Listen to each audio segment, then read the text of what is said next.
I have a dream.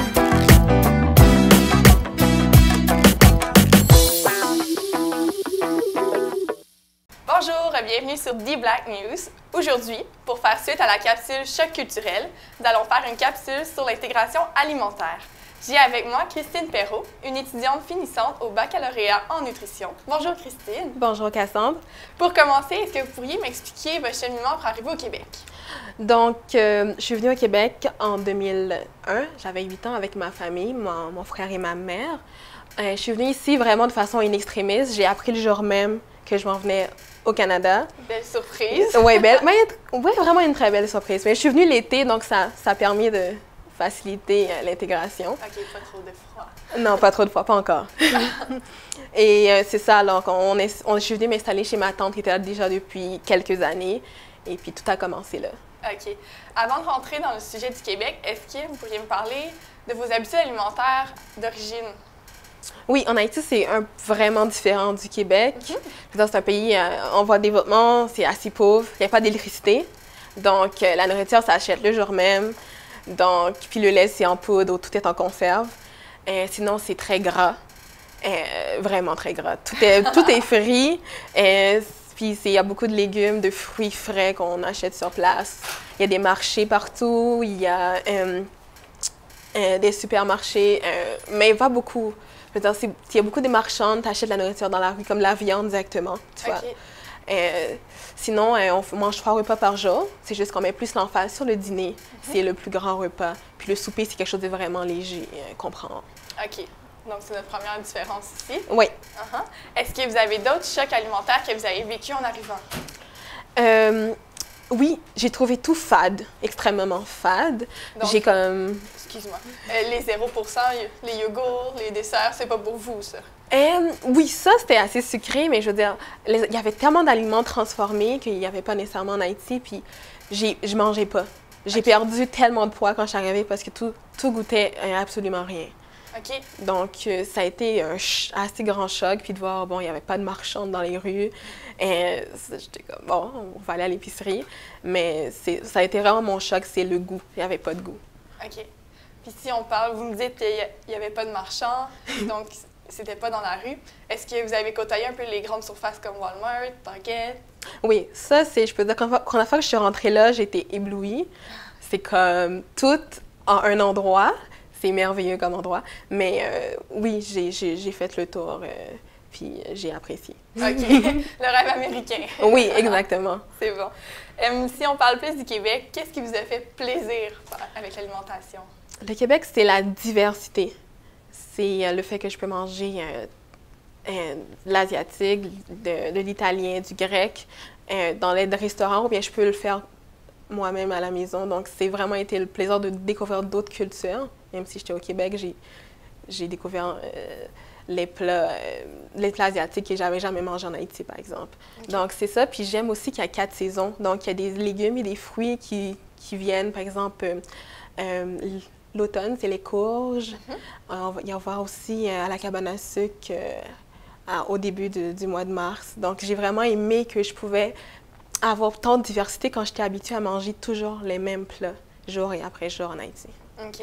Si vous me parlez des mêmes plats, comment vous faites ça? Est-ce que on prend tous les aliments d'un coup? Comment vous cuisinez, en fait? Bien, en Haïti, je cuisinais pas. J'avais une bonne qui faisait ça, mais c'était toujours du riz, du sauce pois, c'est une sauce d'haricots avec des bananes pesées. Il y avait une salade de macaroni. Il y avait aussi des frites. Et tout ça vraiment en grande quantité. Il y avait du griot, du poulet, avec une sauce très grasse. C'était à peu près la représentation de tous mes repas. OK. Si on parle d'adaptation, comment ça s'est fait? J'ai pas vraiment eu le choix parce que, bon, ma mère, elle fait quelque chose puis je le mange. Donc, j'ai dû m'habituer petit à petit à manger la nourriture. Puis ma mère essaie de l'assaisonner de façon à ce que je puisse avoir des saveurs que je connaissais déjà. Donc, ça a été de goûter. Puis j'ai appris à intégrer puis à adapter mon palais au palais du Québec. OK. Si vous êtes appris Est-ce que c'était un enfant qui voulait pas manger ou c'est... Oui? Non, je veux rien savoir. Je veux rien savoir, mais quand t'as faim, t'as faim. OK. Mais après ça, est-ce qu'il est venu le goût de manger, les saveurs? Est-ce que c'est devenu intéressant? Oui, j'ai appris à aimer les plats à cause de... Dans mon école primaire, j'étais comme la seule haïtienne. Donc, je découvrais les plats de mes confrères, de mes camarades de classe. Puis le pâté chinois, j'étais « Oh, c'est intéressant! » Ou bien la poutine, la merveilleuse poutine que j'ai appris à apprécier le Québec comme ça. Ça, c'est bon. Puis, pour retrouver vos ingrédients, donc, vous deviez sûrement partager des recettes avec vos amis.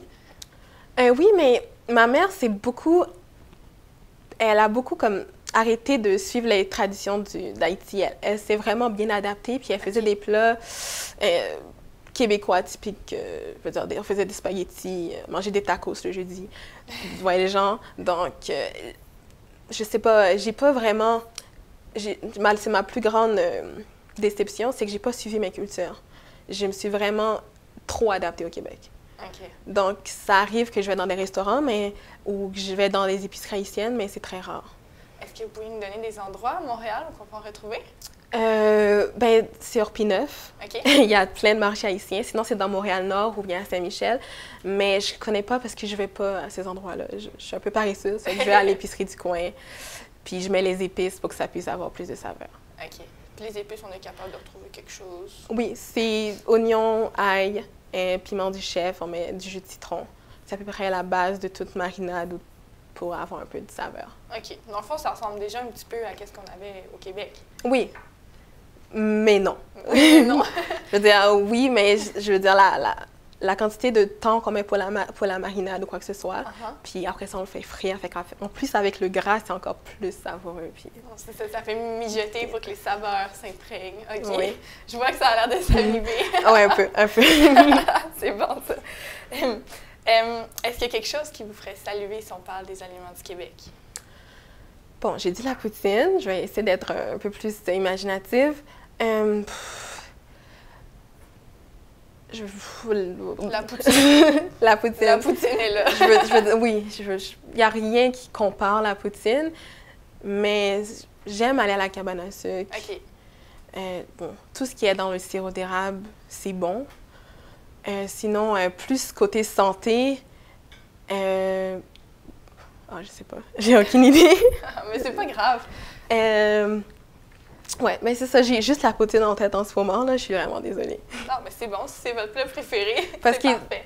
Comme exemple, j'ai été à la banquisière, puis je veux dire, on peut rajouter il y a la poutine reggae, c'est tellement merveilleux, c'est comme, il y a de la guacamole, il y a du steak haché, il y a du piment. Fait que moi, je trouve que ça fait un peu plus exotique. Fait que c'est une façon de mettre la poutine avec des différentes nationalités. Alors, moi, je trouve ça excellent. Est-ce qu'on conseille la banquise pour une intégration réussie au Québec? Oui. Oui? J'ai de la famille qui vient de temps en temps, puis on les amène toujours parce qu'ils adorent ça. Okay. C'est en rien qu'est-ce qu'ils mangent d'habitude, mais c'est un incontournable. Alors, oui. OK, c'est bon. On met la banquise. Avec une canne de sirop d'érable. Okay, dans la banquise, valise. canne de sirop d'érable. Oui. Est-ce qu'il y a d'autres choses qui auraient aidé votre intégration? Il n'y a pas... Non, je veux dire, on s'habitue. On s'habitue. C'est le temps. Puis... Est-ce que ça devient bon avec le temps? Oui, ça devient bon. Mais quand je vais en Haïti, je mange comme 2 fois pour compenser, là. Je mange le double, mais c'est vraiment avec le temps. Mais j'aime ça. OK. J'aime ça. Puis en terminant, est-ce que vous auriez des conseils pour des nouveaux arrivants qui arrivent ici et qui veulent se sentir intégrés côté aliments? Oui, je les conseille d'écouter les émissions de télévision de cuisine. OK.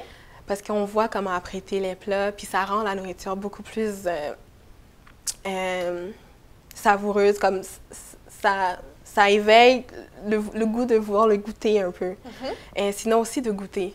Tu sais, j'ai un ami qui vient d'arriver, puis en ce moment, il trouve ça horrible, il arrive pas, il mange juste des plats congelés ou du fast-food. Puis là, je lui dis vraiment d'essayer de s'adapter, comme de rajouter quelque chose propre à sa culture dans le plat, juste pour qu'il puisse manger, là. Mais je veux dire, c'est vraiment de goûter, c'est essayer les saveurs. On n'aime peut-être pas ça, mais essayer de rajouter quelque chose d'autre pour que ça rende plus appétissant. Donc, avant de terminer la capsule, est-ce que vous auriez des conseils pour les nouveaux arrivants qui veulent s'intégrer côté alimentaire au Québec? Oui, j'en ai quelques-uns. Donc, ça serait peut-être d'écouter des émissions de cuisine, par exemple Ricardo ou bien n'importe qui, juste parce qu'ils font des plats typiquement québécois, mais c'est le fun de regarder d'autres personnes cuisiner. Ça donne plus le goût de goûter à cette nourriture-là. Sinon, ça serait vraiment d'essayer. On n'aime pas ça, essayer d'une autre façon de l'apprêter, goûter, l'ajuster, essayer pas avoir peur de... Parce que des aliments qu'on ne connaît pas, puis de dire ah, OK, je veux pas goûter parce que ça n'a pas l'air bon, ça a l'air fade. Il y a toujours une façon d'apprêter pour que ça soit bon, puis le personnaliser. Alors, c'est vraiment de ne pas oublier ses racines, de les intégrer et de goûter. Donc, si on résume ça, ça serait de garder notre culture, mais de la mélanger au Québec. Oui. Les deux ensemble, c'est un match parfait. Excellent. C'est bon, ça. Donc, merci beaucoup, Christine. Ça m'a fait plaisir. Merci. Donc, en conclusion, la mise en garde est de faire attention au fast-food. Le truc, c'est vraiment d'aller goûter des nouveaux aliments et de les mélanger avec ceux qu'on connaît. On a vu avec Christine qu'il y a des ressources, qu'il y a des endroits où on peut retrouver ses racines, ses origines alimentaires, et même, il y a des restaurants. Donc, sur ce, je vous souhaite bon appétit et n'ayez pas peur de goûter. À la prochaine! À la prochaine! I have a dream.